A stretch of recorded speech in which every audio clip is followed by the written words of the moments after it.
So now we are just down to the final episode. This episode really mainly focused on Caleb, but we got some other interesting little tidbits along the way. We started out with that very strange scene with Sato Dolores is in, I believe it was Jakarta, and you see he's kind of being the Yakuza boss, and he gets a call from Charlotte Hale.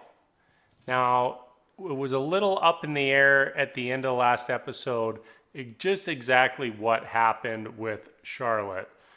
So we saw her family get blown up while driving away in their car, trying to run away together. And then we see what I presume to be one of Serac's men, sort of walk out and be like, yep, it's done, that sort of idea. But clearly, Charlotte Hale has blamed Dolores for what has happened and is now working against Dolores. So we get that an old character come back, Clementine, to just kick Sato's ass. And I don't really quite know what the impact of this is going to be in our finale, because that was it. We never heard about Charlotte ever again. That was it for the episode. I don't know what her plan is, where she is, what she's going to do in the finale, but she's kind of possibly either on Team Maeve.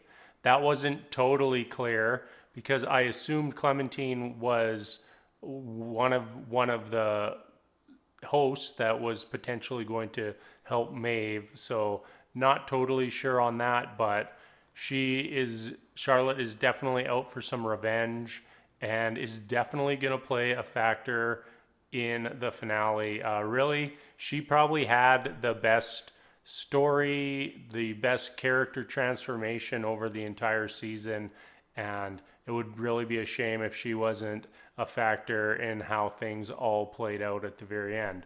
All right, so let's move on to Caleb. There's been a lot of theories being thrown around. Caleb is a host. Caleb's living in a simulation. Caleb was part of the DNA altering stuff or whatever the heck Serac was doing in Sonora, Mexico. And we learned today that he was in fact part of Serac's program. He was an outlier and being rehabilitated to no longer be an outlier. And then we learned a little bit more on that he was essentially hunting down other outliers, and that was something I didn't really ever think about. We saw him on the Make Money Mother Effer app, always doing those jobs at the start of the season, not really thinking about that as a thing that could potentially impact the show. But turns out that they were really using that app to manipulate people into capturing and kidnapping outliers and whatnot, and basically using that app to control what was happening in the real world. So that was kind of an interesting little side note that I didn't really see coming anyways. Also learned about Caleb being the one to kill Francis. I think a lot of people were theorizing that's what happened or was going to happen. I was kind of personally wondering, like, was Francis even real?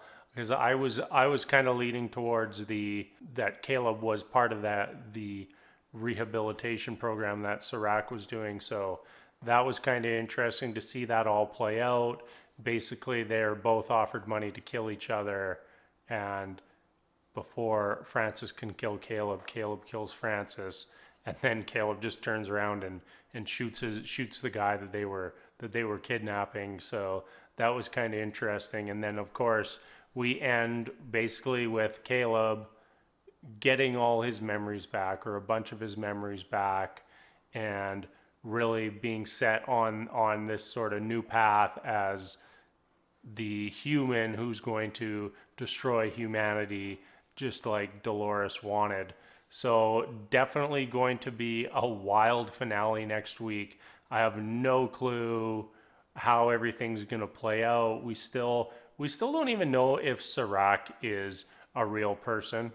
Like, we've only seen him as the image, the hologram all season long. Like, we don't even know if he's real. There was also a little interesting Serac thing I picked up today, and that was when Caleb was inside that facility and the projection of Serac pops up and it looks exactly like Serac does in present day. So it made me wonder, is Serac even real? Like, is he even alive? Could he just be a projection of Rehoboam?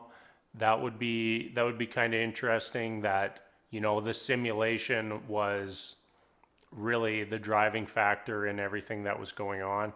And yeah, I'm very excited to. Oh, I'm totally missed on Bernard and Stubbs and the man in white. They're kind of a very awkward trio. We ended with the man in white pulling out the shotgun on Bernard and Stubbs, and he's basically said that he's on a mission to destroy all hosts. And I'm not totally sure where that came from. It was like that was his revelation, and it's like, okay, that's great, but why? Why is your mission to destroy? Like, he says that's his original sin, is helping to create the hosts, which just seemed a little weird to me. I feel like there's more he could do, and obviously part of Bernard wants to protect him, and I'm guessing that the man in white is not going to kill Bernard and Stubbs, but we'll just have to see what happens. Very excited for the finale next week. There's got to be a lot that happens, and I really have no clue how everything is going to play out. We don't know if Dolores and Maeve are going to be able to recover after getting hit by the EMP. We don't know what Caleb is going to do with the new strategy that he was given by Solomon. A lot of unknown, and I really enjoy that in a TV show. And this season has been great. It's really delivered, and I really hope the finale just blows us all away. And yeah, if I can just fast forward quickly to next Sunday, I would, but I can't. So I will be doing lots of Westworld research and find out what's going on, because I am so pumped for the finale. As always, everybody, thank you so much for watching, and I'll see you next week for that finale.